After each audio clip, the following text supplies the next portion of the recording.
Good morning to you all. I am Sonakshi Majumdar. Welcome to my YouTube channel. Today I am going to teach you class 6th subject Social Science, Geography, Chapter 2 Globe, Latitudes and Longitudes. So let's start.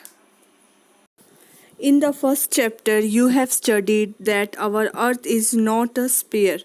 Our planet Earth is slightly flattened at the north and the south poles and blotched in the middle. Can you imagine how it looks? To get an idea, you may look at a globe carefully. Globe is a real model, miniature form of the Earth. Globe may be of different size and type. Big ones which cannot be carried easily, small pocket globes and globe-like balloons which can be inflated and are handy and carried with ease. The globe is not fixed. It can be rotated the same way as a top spin or a potter's wheel is rotated. Continents, oceans, and countries are shown in their correct size on the globe. It is very difficult to describe the location of a point on a sphere like the Earth.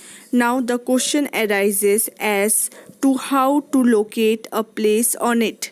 We require certain points of reference and lines to find out the location of places. You will notice that the needle is fixed through the globe in a tilde manner, which is called its axis. 2 points on the globe through which the needle passes are two poles, North Pole and South Pole. The globe can be moved around this needle from west to east just as the earth moves. But remember, there is a major difference between a globe and the earth. The real earth has no such needle. It moves around its axis, which is an imaginary line. The another imaginary line on the globe is the equator. It divides the globe into two equal parts. The northern half of the earth from the equator is known as the northern hemisphere and the southern half is known as the southern hemisphere. They are both equal halves. Therefore, the equator is an imaginary circular line and is a very important reference point to locate places on the earth. All parallel circles from the equator up to the poles are called parallels of latitudes. These latitudes are measured in degrees. The equator represents the 0 degree latitude since the distance from the equator to either of the poles is 1/4 of a circle around the earth. It will measure 1/4 of 360 degrees, that is 90 degree. Thus 90 degrees north latitude marks the north pole and 90 degrees south latitude marks the south pole. As such, all parallels north of the equator are called north latitudes, and in the same manner all parallels south of the equator are called south latitudes. Important parallels of latitudes besides the equator 0 degree, the north pole 90 degree north and the south pole 90 degree south. There are four important parallels of latitudes. First one is Tropic of Cancer, which is 23.5 degree north in the northern hemisphere. Second is Tropic of Capricorn, 23.5 degrees south in the southern hemisphere. Third is Arctic Circle at 66.5 degree north of the equator, and fourth one is Antarctic Circle at 66.5 degree south of the equator. Heat zones of the earth are there are major heat zones of the earth. First one is torrid zone. The midday sun is exactly overhead at least once a year on all latitudes in between the Tropic of Cancer and the Tropic of Capricorn. This area therefore receives the maximum heat and is called the torrid zone. Second is temperate zone. The midday sun never shines overhead on any latitude beyond the Tropic of Cancer and Tropic of Capricorn. The angle of the sun's rays goes on decreasing towards the poles. As such, the areas bounded by the Tropic of Cancer and the Arctic Circle in the northern hemisphere and the Tropic of Capricorn and the Antarctic Circle in the southern hemisphere have moderate temperatures. These are therefore called temperate zones. And the third one is frigid zone. In the northern hemisphere, the areas lying between the Arctic Circle, which is 63.5 degree north, and the North Pole, 90 degree north, and the southern hemisphere, the areas lying between the Antarctic Circle, 66.5 degree south, and the South Pole, 90 degree south, are very cold. It is because here the sun does not rise much above the horizon. Therefore, its rays are always slanting. These are therefore called frigid zones, which are very cold. What are longitudes? It is very necessary to know something more than the latitude to fix the position of a place. For example, you can see that Hyderabad, Pakistan and Allahabad, India are situated on the same latitude, that is 25 degree north. Now, in order to locate them precisely, we must find out how far east or west these places are from a given line of reference running from the North Pole to the South Pole. These lines of references are called the meridians of longitude, and the distance between them are measured in degrees of longitude.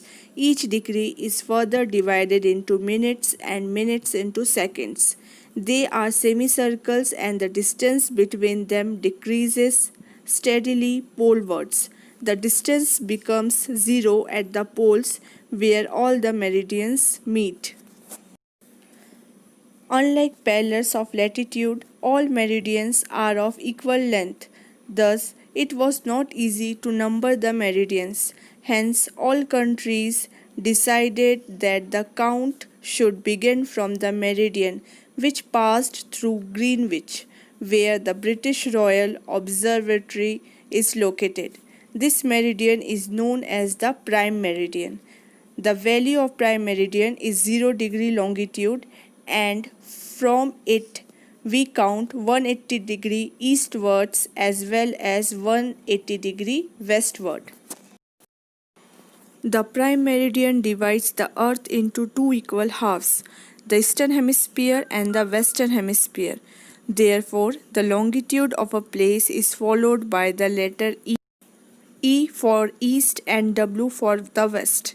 It is, however, interesting to note that 180 degree east and 180 degree west meridians are on the same line. Now take a look at the grid of the pillars of latitude and the meridians of longitude on the globe. Figure 2.6. You can locate any point on the globe very easily if you know its latitude and longitude. For example, Dhubri in Assam is situated at 26 degree north latitude and 90 degree east longitude.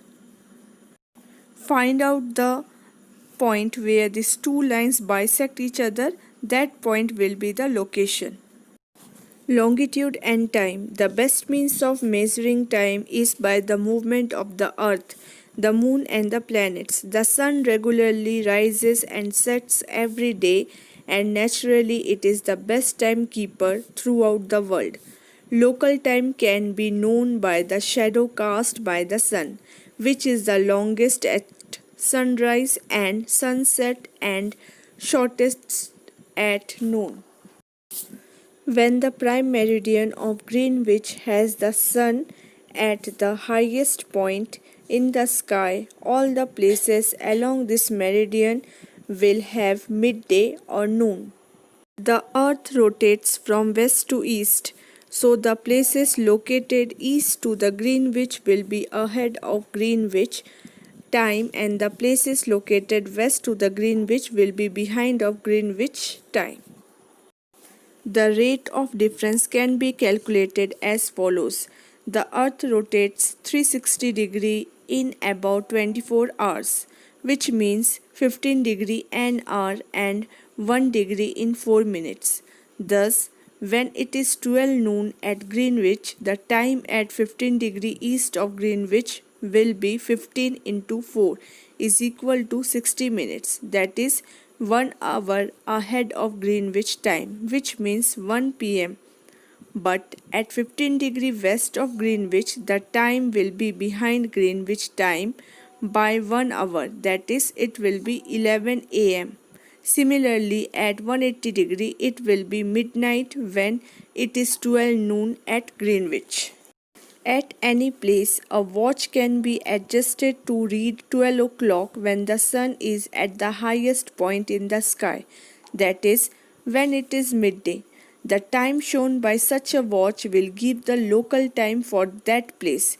You can see that all the places on a given meridian of longitude have the same local time.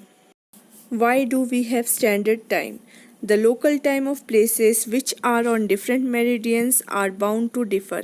For example, it will be difficult to prepare a timetable for trains which cross several longitudes. In India, for example, there will be a difference of about 1 hour and 45 minutes in the local times of Dwarka in Gujarat and Dibrugarh in Assam. It is necessary to adopt the local time of same central meridian of a country as a standard time for the country. The longitude of 82.5 east is treated as the standard meridian in India. The local time at this meridian is taken as the standard time for the entire country. It is called the Indian Standard Time. See one example. Kavir lives in Bhopal. He tells his friend Alok that they will be able to sleep tonight. A day and night cricket match between India and England had started at 2 pm in London. This means that the match would begin at 7:30 pm in India and finish well into the night. Do you know what is the time difference between India and England? India is located east of Greenwich at 82.5 east is 5 hours and 30 minutes ahead. So when it is 2 pm noon in London, it will be 7:30 pm in India.